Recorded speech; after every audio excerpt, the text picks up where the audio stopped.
educated about them from an early age. And plus, they About don't the have to commit crimes to obtain the money and right. really the ridiculous prices that Yeah, prohibition causes. You know. yeah. Because I mean, what's an ounce of good weed cost these days?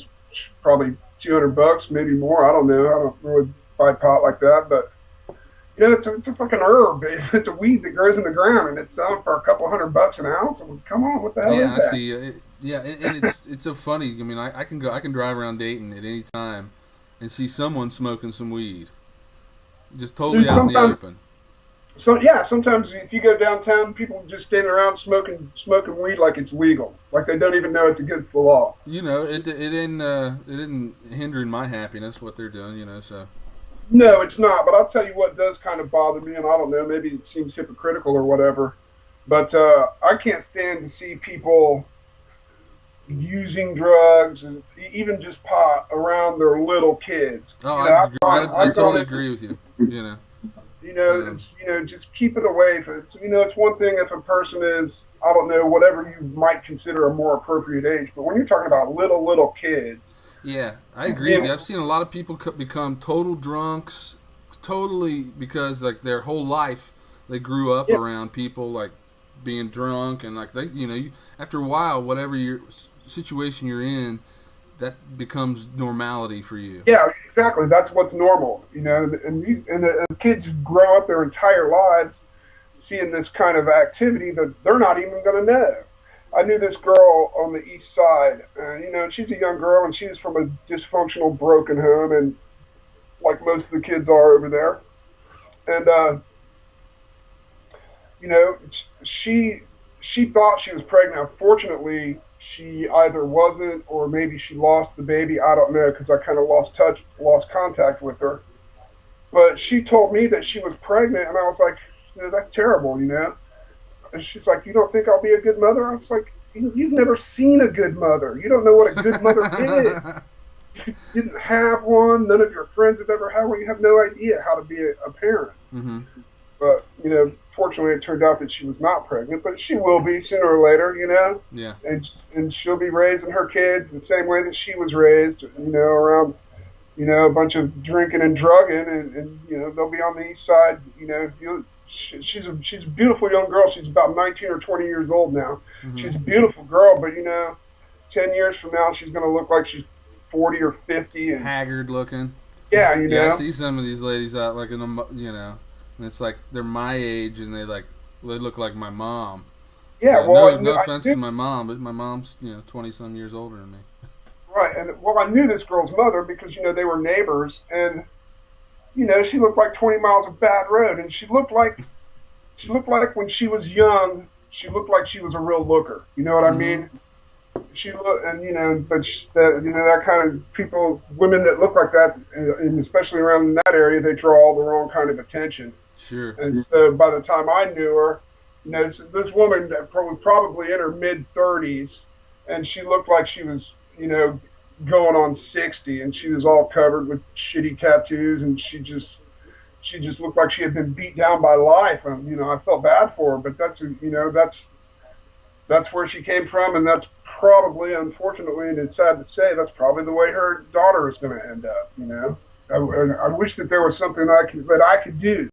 I always felt like that if I ever became really wealthy, I would set up some kind of philanthropic effort to help those kids from that neighborhood, and kids that grow up like that, no idea how to make a good decision. I mean, Sure. my parents raised me to make good decisions. My parents weren't like that. Now, just because I never did it doesn't mean that doesn't mean that they didn't put in the effort. Yeah. My parents drank probably about like anybody's, moderately on the weekends. You know Yeah. what I mean? My parents weren't, getting hammered all the time. I got to tell you the truth. I've actually seen my mom actually drunk twice in my life. Never seen my dad drunk, but they would have a couple few beers while they're playing cards or You whatever, and it drink was cool. responsibly. Yeah, all right, and it was cool. But I started getting in trouble when I was in high school and running around with my friends, like a lot of kids do when they're teenagers. Hmm. Getting drunk and shit. And I just never really hopped off that train, I guess, until this year, really. Yeah. Well, I'm glad you hopped off because Yeah, me too. And like I said, at this point in your life, I said, you're probably about the same age as I am. I'm 45. Okay, I'm a couple years younger than you are, but at this point, you really start to see people like, oh, you're going down, or Yeah, you're looking good. You got out of all that. That's kind of where I was, especially that last month in Dayton when I was actually homeless. I was looking around at all these other people, and I was like, man, that's going to be, I'm looking at the people that are at the mission, getting the at the soup kitchen or whatever, and at the food bank and all those places where the truly destitute and down and out people congregate. And I'm looking around at all these people, and I'm like, man, that's going to be me if I don't get my shit together and soon, then I'm going to be right here for the rest of my life. That's just unacceptable. So, here I am. And like I said, I'm not trying to come off preaching like I'm, some kind of model of sobriety now, because I still do like to have my beers every once in a while, but I'm not out in the bars every night getting totally shit-faced hammered like I used to be. Yeah. So it's good. So you took a few steps back and took a deep breath. Yeah. With your life. Yeah, I just looked around and I was like, this is unsustainable. This cannot be. I'm not gonna be this guy, panhandling until I freeze to death on some street. I gotta do something and get my shit together and get my life on a more positive note. And I'm really glad to be doing it, man. I'm having a great time. This is lots of fun. Awesome. I'm meeting a lot of cool people. I've only been here in this school since January, and I'm already getting presented with all kinds of different opportunities from people that I'm in school with. I mean, the whole reason I decided to go was because my nephew started college and my daughter started high school, and I was like, I don't get my shit together, I'm going to be the only person in the family who doesn't have a college degree. So I was like, all right, I need to get a college degree, for all the reasons that you need to get a college degree, mostly to, get yourself into the good jobs and that kind of shit. And I was like, I'll go for I'm in it's a culinary school. A lot of people think that that's just a training program or a certificate, and some of the programs are. But the program that I'm in is an actual associate's degree. Okay. I'm taking all that kind of math and English and all the academics. I'll have good liberal arts background. Yeah, exactly. Man, I think that's so missing in America today, man. We're so specialized that we don't have like the ability to connect like different subjects and topics and how they're all, because everything's interrelated, Right. But yeah, I'm gonna get my associate's degree. And then, maybe I'll go on for a bachelor's in something else or even in the same field. I don't know. I'll cross that bridge when I come to it. Right now, I'm just thinking about, part of the program right before graduation is an externship. And I would really like to leave the country to do that. I don't know if I'll be able to, but I'm hoping that I can.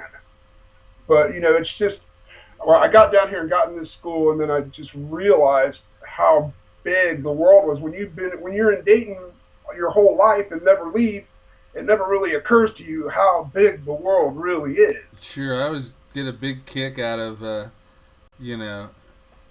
gangster or wannabe gangster types or whatever who rooster crow over their neighborhood or whatever here in Dayton. Besides Dayton, that's just like, to me, that's just I can't stand a cry that. for help. I'm really just not into that whole gangster thug mentality bullshit. I think it's appalling, dude.